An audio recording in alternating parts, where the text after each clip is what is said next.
Igor Díez. Home, com ho lloretenc, jo supercontent. Una il·lusió molt gran.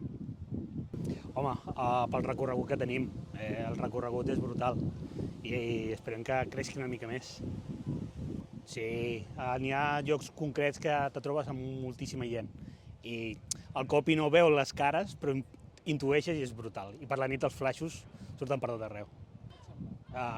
Un de 10. Sí, sí. S'ho treballen molt bé.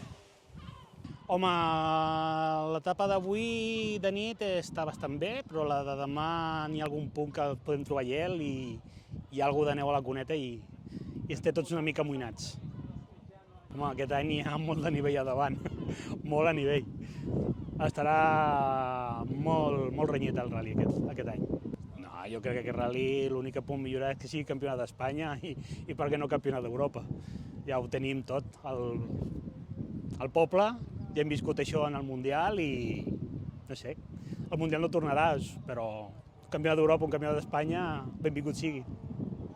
En el nivell en el que estem nosaltres, no, perquè és molt de gasto. I de la meitat cap a baix l'economia va molt justa. Recordes de Cantaure? Sí, i tant. Tenia 6 anys la primera vegada que vaig anar-hi. 6 anys tenia. Doncs ja està, Igor. Gràcies i que tingueu molta sort. Moltes gràcies a vosaltres i aquí estem.